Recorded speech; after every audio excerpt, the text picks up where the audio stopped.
Assalamualaikum warahmatullahi wabarakatuh. Allahumma salli wa sallim wa barik ala Sayyidina Muhammad wa ala ali Sayyidina Muhammad. Sahabat Risalatul Naba yang dimuliakan Allah, prostitusi atau yang biasa dikenal dengan pelacuran telah ada sejak zaman dahulu kala, tidak terkecuali pada zaman Nabi Muhammad SAW diutus. Bahkan prostitusi ada sejak beliau masih di Mekah dan setelah beliau hijrah ke Madinah. Ada banyak riwayat yang menceritakan soal prostitusi yang berkembang di zaman Rasulullah. Beberapa di antara adalah riwayat yang cukup populer dalam Sahih Al-Bukhari. Pada bab permulaan wahyu, diriwayatkan Aisyah radhiyallahu anha menceritakan tentang fenomena perkawinan yang terjadi pada masa jahiliyah. Menurut Aisyah ada 4 model perkawinan atau berhubungan badan pada masa jahiliyah. Yang pertama, kawin yang kita kenal hingga hari ini setelah turunnya agama Islam. Seseorang laki-laki meminang wanita atau anak perempuan kepada walinya, lalu membayar mahar, kemudian menikahinya. Yang kedua adalah perkawinan yang disebut dengan istibda. Bentuk perkawinan ini adalah ketika seorang laki-laki berkata kepada istrinya, pada saat istrinya itu telah suci dari haid, "Pergilah kepada si fulan, kemudian mintalah untuk disetubuhi," dan suaminya sendiri menjauhi dan tidak menyentuhnya sama sekali hingga jelas istrinya itu telah mengandung dari hasil hubungannya dengan laki-laki lain. Kemudian apabila telah jelas kehamilannya itu, lalu suaminya itu mulai menyetubuhinya lagi. Ini adalah bertujuan untuk mendapatkan benih dari laki-laki lain. Yang ketiga adalah perkawinan model yang lain, yaitu sejumlah laki-laki antara 3-10 orang berkumpul. Lalu mereka semua menggauli seorang wanita. Apabila wanita tersebut telah hamil dan melahirkan anaknya, selang beberapa hari perempuan itu memanggil mereka dan tidak ada seorang pun di antara mereka yang dapat menolak panggilan tersebut.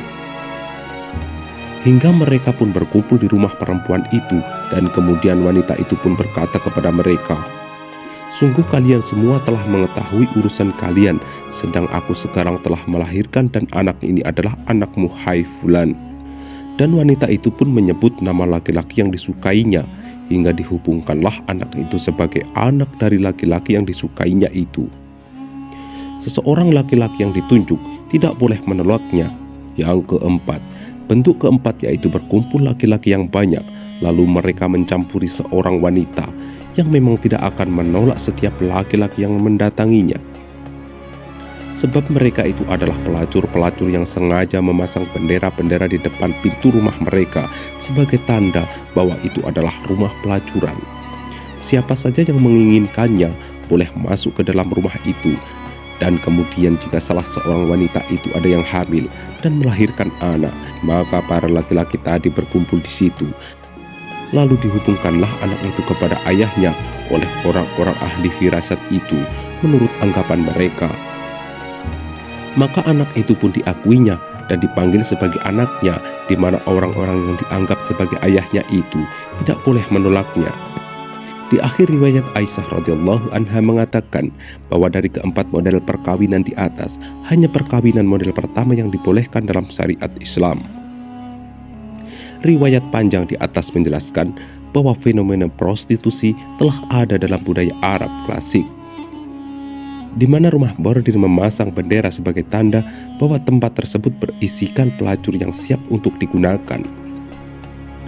Keterangan ini sesuai dengan model perkawinan nomor 4 sebagaimana riwayat di atas, kecuali yang nomor 1 yang diperbolehkan dan merupakan cara yang sah sesuai dengan hukum Islam. Setelah Rasulullah hijrah ke Madinah, turunlah ayat terkait dengan larangan seorang mucikari untuk memaksa budak perempuannya untuk berzina. Hal ini dijelaskan dalam surah An-Nur ayat ketiga yang artinya, "Janganlah kalian memaksa perempuan-perempuan kalian untuk melacur, padahal mereka menghendaki menjaga diri mereka. Janganlah kalian melakukannya hanya untuk mencari kehidupan dunia, dan barang siapa yang memaksa mereka, maka Allah adalah Maha Pengampun lagi Maha Penyayang." Dalam beberapa riwayat disebutkan bahwa ayat di atas turun berkenaan dengan Abdullah bin Ubay. Ia merupakan orang munafik di Madinah. Ia pernah lari dari perjalanan menuju perang Uhud dan ia memiliki 2 orang budak perempuan yang bernama Masika dan Muanza. Pada masa jahiliyah, keduanya sering dipaksa oleh Abdullah bin Ubay untuk melacur dan melahirkan banyak anak dari hasil melacurkan diri tersebut. Namun ketika Islam datang dan keduanya memeluk Islam, Allah melarang perempuan-perempuan muslimah untuk melacurkan diri, dan akhirnya kedua budak tersebut enggan lagi bekerja untuk menjual dirinya. Tujuan dari Abdullah bin Ubay memaksa kedua budaknya itu tidak lain adalah agar ia memperoleh keuntungan dari hasil prostitusi tersebut, dan ketika keduanya menolak untuk melakukannya, Abdullah bin Ubay kemudian memukul keduanya ketika mereka enggan melakukan apa yang disuruh terhadap mereka.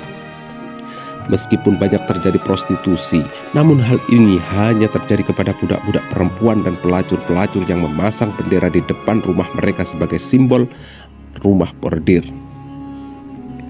Disebutkan oleh As-Salabi dalam Al-Sirah Al-Nabawiyah Al-Waqi'i wa Tahlil Al-Adas. Sedangkan terhadap perempuan-perempuan merdeka jarang sekali terlibat di dalam praktik prostitusi ini. Bukti terkait minimnya keterlibatan perempuan merdeka diriwayatkan suatu ketika Rasulullah meminta mereka bersumpah untuk tidak menyekutukan Allah, mencuri, dan melakukan perzinahan. Namun tiba-tiba Hindun binti Utsbah, istri Abu Sufyan, mengatakan, apakah pantas seorang perempuan merdeka melakukan hal demikian? Pernyataan tersebut menunjukkan adanya pendapat yang menunjukkan bahwa kelas perempuan merdeka tidak layak bekerja di bidang-bidang prostitusi, berbeda dengan perempuan-perempuan budak pada masa itu yang dianggap rendah. Berdasarkan hal ini membuktikan bahwa tidak semua orang Arab jahiliyah melakukan perzinahan.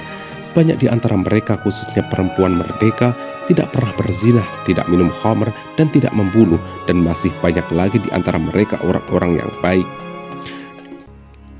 Sahabat Risalatul Naba yang dimuliakan Allah, demikianlah sedikit kisah bagaimana prostitusi bekerja di zaman jahiliyah. Kedatangan Islam menghapus semua jenis prostitusi dan menggantinya dengan pernikahan yang sah. Wallahu a'lam bishawab. Sahabat Risalatul Naba, semoga kita mendapat keberkahan dari kisah ini. Silahkan like, subscribe, dan share channel ini untuk mendapatkan konten-konten lain seputar sejarah pengetahuan Islam. Wabillahi taufiq wal hidayah. Wassalamualaikum warahmatullahi wabarakatuh.